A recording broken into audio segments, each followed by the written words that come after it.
پرہیزگار کون ہیں؟ اذا فعلوا فاحشۃ اعدت للمتقین الذین ينفقون فی السراء والضراء والکاظمین الغیظ والعافین عن الناس.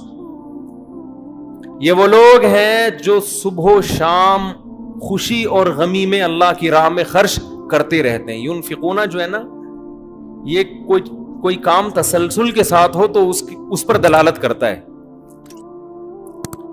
صبح و شام اللہ کی رضا کے لیے خرچ بولو کرتے رہتے ہیں. یہ نہیں بتایا کہاں کرتے ہیں.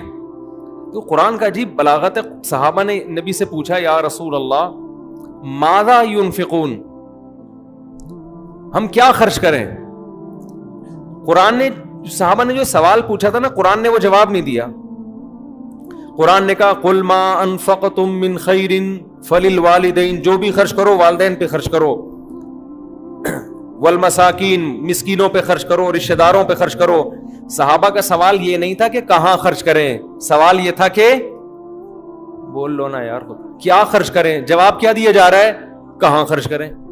اس پہ بعض لوگوں نے اعتراض کیا کہ قرآن یہ تو بلاغت کی، جو معترضین ہیں نا غیر مسلموں میں اعتراض کرتے ہیں، بھائی دیکھو یہ مسلمان کہتے ہیں بڑی بلاغت کی کتاب ہے، تو یہ کیسی بلاغت ہے؟ پوچھا جا رہا ہے کہاں خرچ کریں اور یہ جواب کیا دے رہے ہیں؟ یہاں. کیا خرچ کریں اور یہ جواب کیا دے رہے ہیں؟ یہاں خرچ کریں. یہ بھی ایک بلاغت کا قاعدہ ہے کہ آپ سوال پوچھنے والے کے سوال کو گھما دیتے ہیں یہ بتانے کے لیے کہ آپ کا یہ سوال امپورٹنٹ نہیں ہے، جو میں جواب دے رہا ہوں نا اس پہ جو سوال بنتا ہے وہ امپورٹنٹ ہے. نہیں آ رہی بات؟ تو اے نبی ان سے یہ کہیں کہ یہ چھوڑ دو سوال کہ کیا خرچ کریں، تو تمہارے اوپر ہے، کچھ بھی خرچ کر سکتے ہو تم. یہ ہر آدمی کی اپنی ثوابدید پر ہے کہ پیسے دینے، راشن دینا ہے. کبھی پیسے دینا اچھا ہوتا ہے، کبھی راشن دینا، کبھی کوئی جائیداد وقف کر دینا، کبھی کسی کو کھانا کھلا دینا. یہ تمہارے اوپر ہے. خرچ کہاں کرنا ہے ہم یہ تمہیں بتاتے ہیں کہ سب سے پہلے تمہارے والدین ہیں اور پھر دیگر قریبی رشتہ دار ہیں. تو اللہ نے پہلی صفت بیان کی ينفقون فی السراء والضراء والکاظمین الغیظ. دوسری صفت غصے کے کڑوے گھونٹ کو پی جاتے ہیں. میری نا واٹس ایپ پہ کچھ بات چیت ہو رہی تھی تو وہ کسی سیاسی لیڈر کو بہت زیادہ گالیاں دے رہے تھے. کون تھا اس بحث میں جانے کی بالکل بھی ضرورت نہیں، بہت زیادہ گالیاں دے رہے تھے نا. اب میں نے کہا ان کو میں کیا جواب دوں. میں نے جواب یہ دیا کہ اتنی گالیاں تو کوئی اپنوں کو ہی دے سکتا ہے. میں نے ان سے کہا اتنی گالیاں کوئی اپنوں کو ہی دے سکتا ہے. لگتا ہے یہ آپ کے اپنے ہیں. بس اس کے بعد پھر ان کا اب تک کی رپورٹ کے مطابق بیان کے بعد جا کے دیکھوں کہ کیا جواب آیا. تو بھائی غصے کی بھی ایک حد ہے یار. اتنی گالیاں کیوں دے رہے ہو؟ تھوڑا سا کم کر لو یار. تھوڑا سا وہ سنا ہے نا چٹکلا، ایک جاپانی نے، ایک رشین، امریکی اور پاکستانی بیٹھے ہوئے تھے. تو رشین نے کہا کہ ہماری جو آبدوزیں ہیں نا بالکل سمندر کی تہہ سے چپک کے چلتی ہیں. اب یہ امریکی پاکستانی حیران، ان کا بالکل تہہ سے. انہوں نے کہا تھوڑا سا اوپر، ہماری جو سمرین ہے وہ تھوڑا سا اوپر. امریکی نے کہا کہ ہمارے جو جہاز ہیں وہ آسمان کی چھت سے چپک کے چلتے ہیں. انہوں نے کہا بالکل چپک کے کہیں تھوڑا سا نیچے. پاکستانی سوچ رہا تھا میں کیا بولوں. وہی پاکستانی نے کہا ہمارے ہاں لوگ ناک سے کھانا کھاتے ہیں. یہ دونوں چیخ گئے بالکل ناک سے کہنے میں تھوڑا سا نیچے. تو میں نے ان سے کہا اتنی گالیاں جو آپ دے رہے ہیں نا تھوڑا سا کم کر لیں، اتنا زیادہ ہے. والکاظمین الغیظ، غصے کے کڑوے گھونٹ کو پیتے ہیں. والعافین عن الناس. خیر یہ تو الگ آیت ہے، میں جلدی سے اس آیت کی طرف آتا ہوں. تو اللہ نے پہلی صفت بیان کی التائبون، نیک لوگ جو اہل جنت ہیں ان سے خطا ہو جاتی ہے تو توبہ کرتے ہیں، اللہ سے معافی مانگتے ہیں. التائبون العابدون، کثرت سے عبادت کرتے ہیں. آج ہمارے گھروں میں یہ عبادت کا عنصر بھی ختم. تبلیغی جماعت کے ایک عرب آئے جو 40 سال سے تبلیغی جماعت میں ہیں، ادھر کے تھے، مدینہ کے، مکہ کے نہیں مدینہ کے تھے، وہ دوسرے تھے. حضرت شیخ الحدیث مولانا زکریا رحمہ اللہ کے ساتھ انہوں نے بڑا وقت گزارا، تو عجیب بات کر رہے تھے کہ پہلے جو علماء گئے ہیں مدینہ، خاص طور پہ جو تبلیغ سے منسلک تھے، وہ اتنی عبادت کیا کرتے تھے کہ وہ گلی میں ایک الگ ہی اس کی وجہ سے نور پیدا ہوتا تھا۔ وہ شکایت کر رہے تھے کہ آج کل وہ عبادت مارکیٹ سے شارٹ، یہ مارکیٹ سے شارٹ تو میں خود کہہ رہا ہوں، ان کے الفاظ نہیں،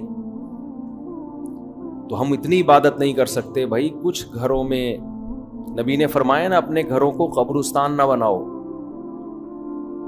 نماز کا کچھ حصہ گھر میں بھی رکھو۔ گھر کے سربراہ کو چاہیے گھر میں تلاوت کیا کرے، بچے دیکھیں گے یہ عمل۔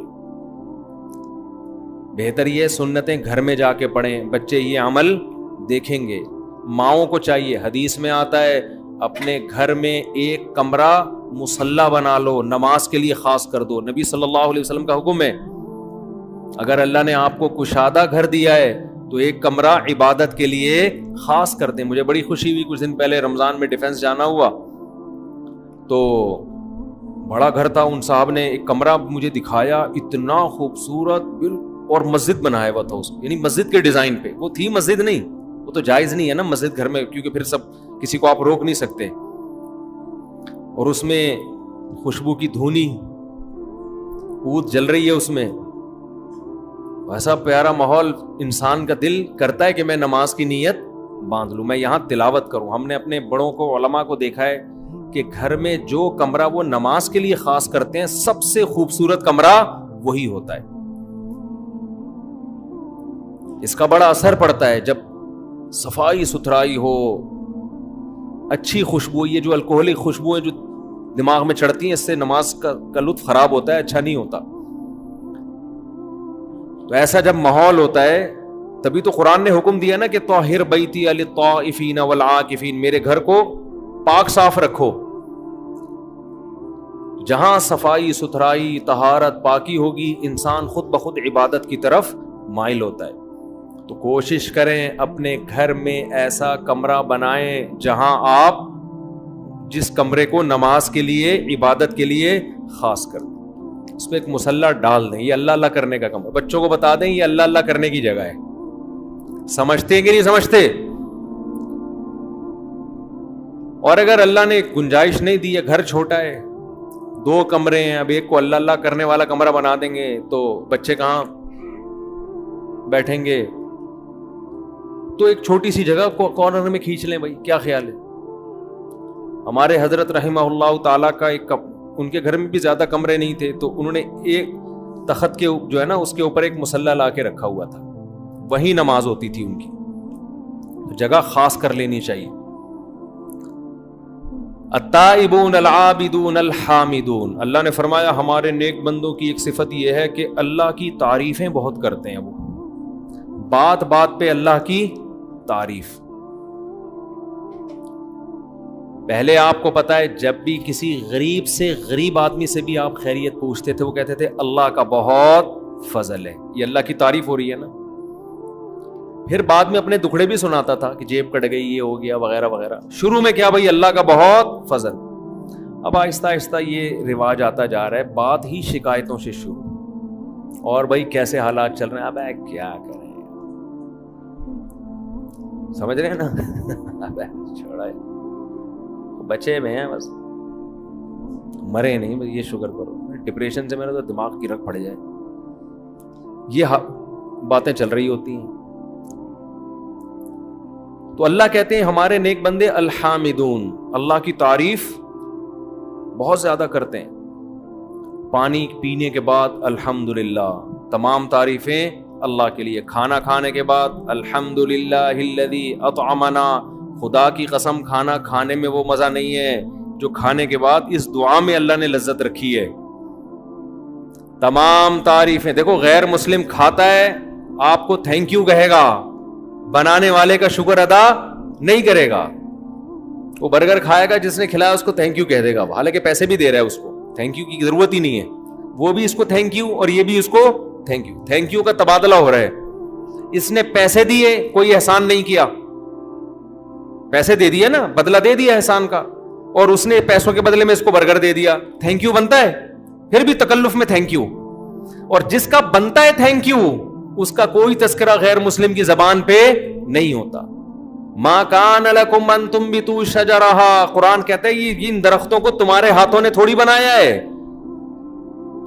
یہ جو برگر آپ کھا کے برگر جیسے بن رہے ہو, یہ گندم تو اللہ نے پیدا کی ہے, تو اس نے پیدا کی اپنی طاقت اور قدرت سے. ما کان لکم, تمہارے بس میں نہیں تھا. وہ پیاز جو اس میں ڈلا ہے وہ اللہ نے پیدا کیا.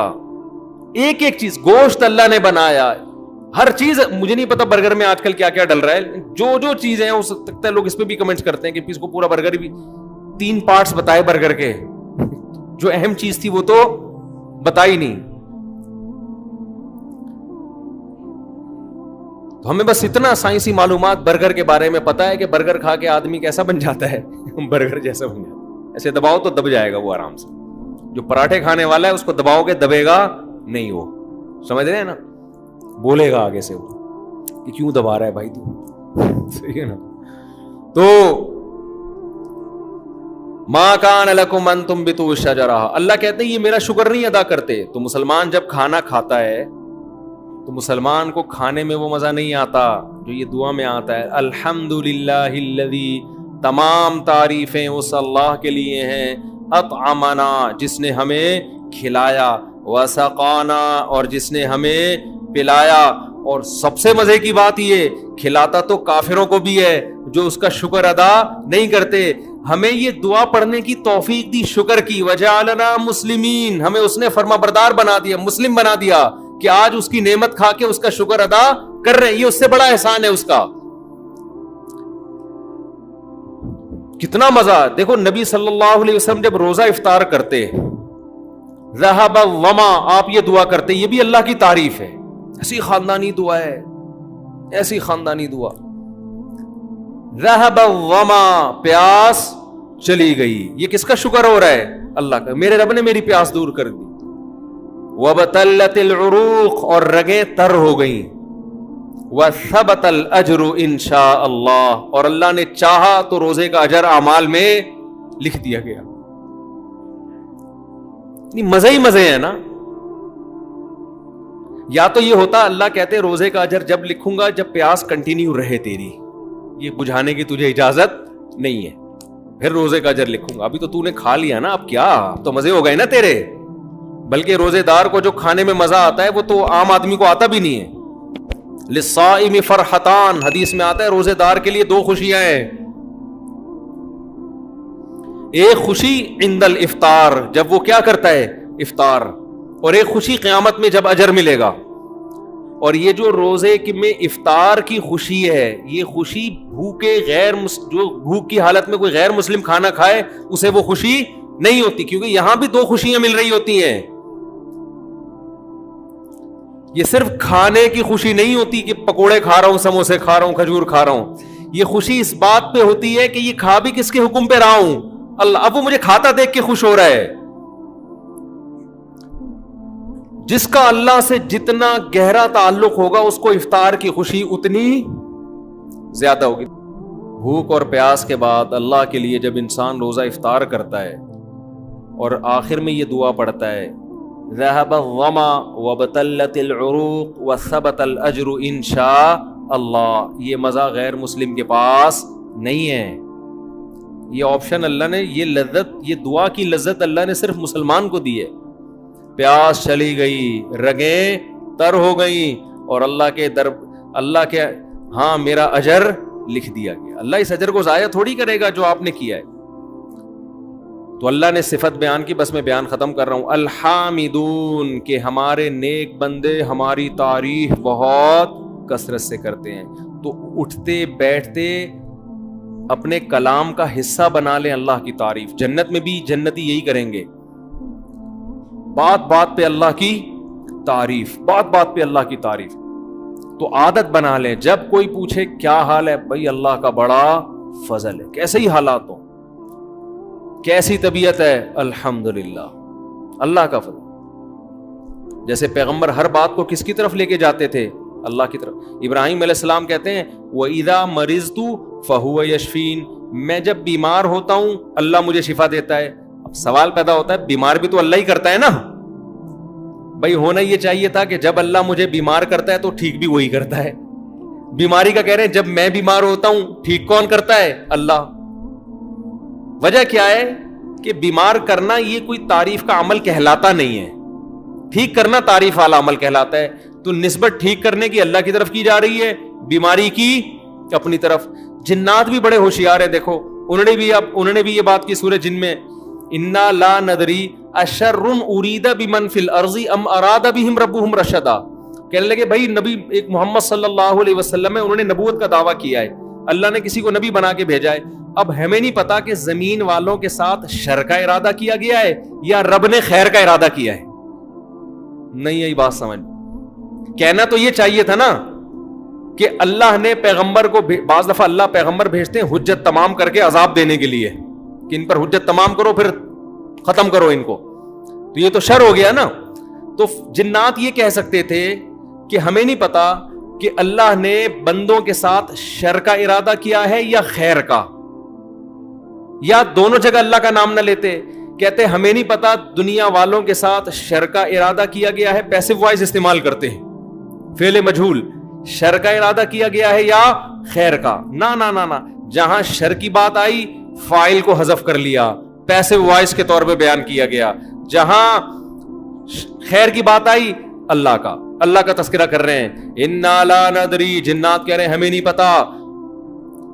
اشر ارید بمن فی الارض, زمین والوں کے ساتھ شر کا ارادہ کیا گیا ہے, ام اراد بہم ربہم رشدا, یا ان کے رب نے خیر کا ارادہ کیا ہے.